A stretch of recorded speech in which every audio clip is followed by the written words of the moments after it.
Do not underestimate the power of agreement. Even the Bible says there's power in agreement prayer. It also says when two of you we agree together as touching anything, I will do it. Remember the story of the Tower of Babel? That is the only time in the Bible where God had to scatter a people because in their mind they had agreed to do something that God knew that agreement was a very strong one. God respected agreement. Welcome back to the channel. One more thing, the third thing I've learned in my 8 years in marriage is the power of agreement.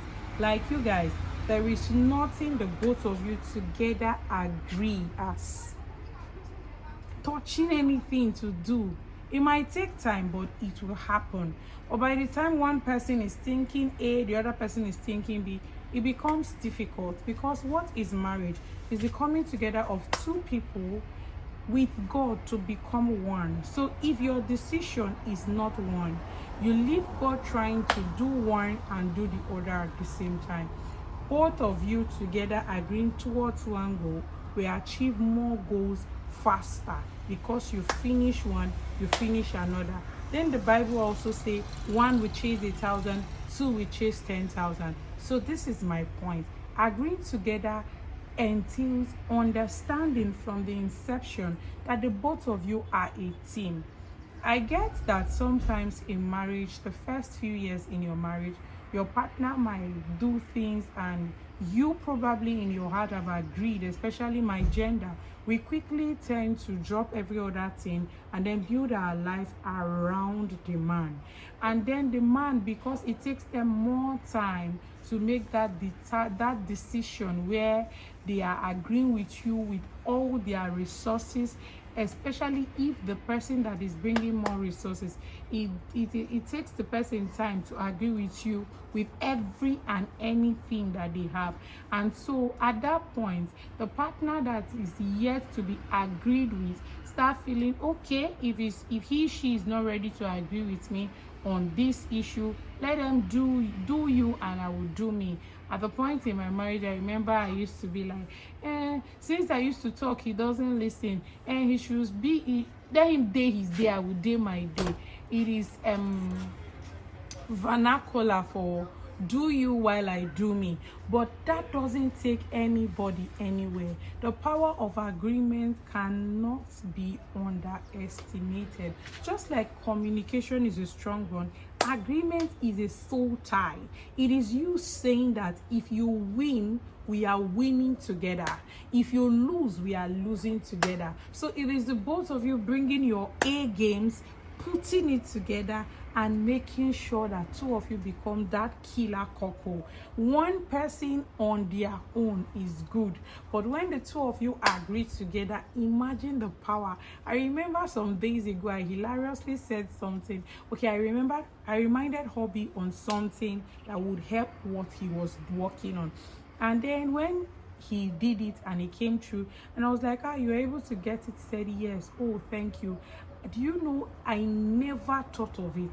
That is the power of agreement, because agreeing together makes you see light from places you never thought light could emanate from, because the person is thinking from their own side of the world, outside the box, if you might call it, and you are in the box. You probably will not see things that are outside the box, but when two of you agree together, you create a spark that cannot easily be quenched. The power of agreement in your marriage can never, I repeat, it can never be overemphasized. Like agreement on, okay, what do we want to do with the kids?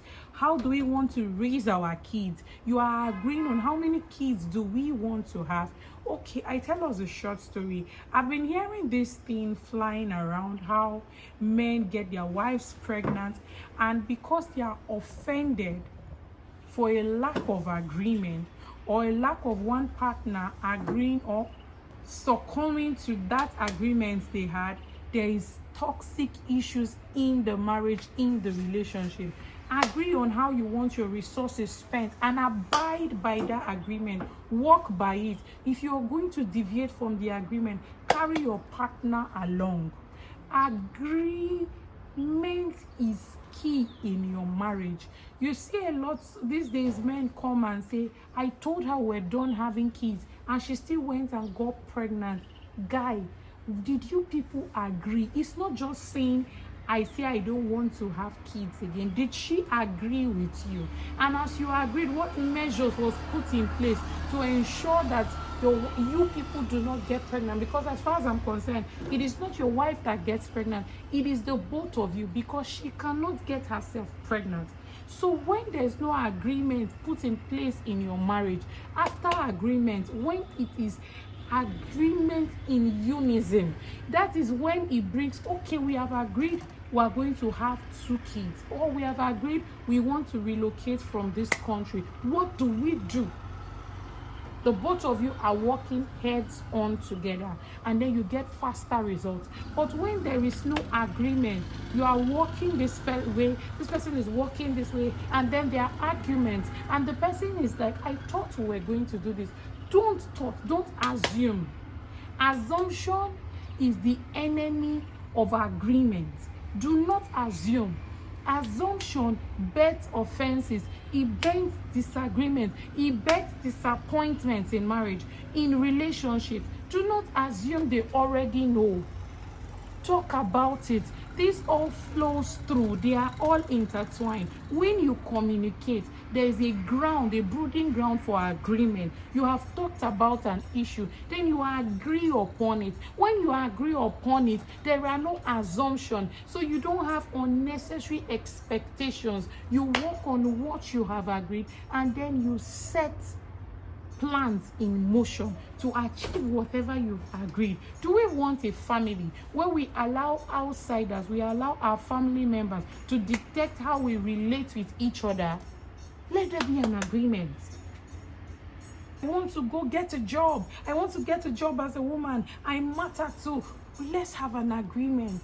Babe, when you get this job, how do we intend to take care of the kids? What do we do with the kids? Let there be an agreement. If there's agreement in your marriage, you are not wasting time settling rifts, quarrels, assumptions, expectations that are unnecessary. You are working based on an agreement.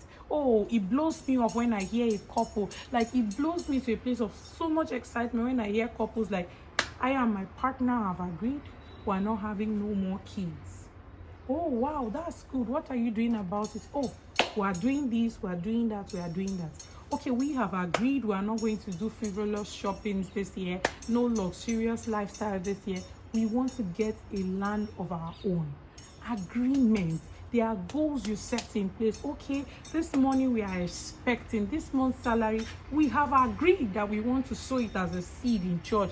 There is an agreement, and so the woman is not coming up with a list piled up that, oh, I need to do this, I need to change my hair. She already knows that we're working on an agreement, so I'm going to cut down whatever it is I should do for the month. Agreement prepares you. Agreement helps you manage your resources, which of course is one of the most killer of marriage and relationships. Agreements. Thank you so much for watching. If you watched to this point and you liked all what we've been talking about, please drop some of your experiences over the years in marriage and some of your assumptions and expectations in marriage. They are not bad. Let's talk about them. Thank you. Bye-bye.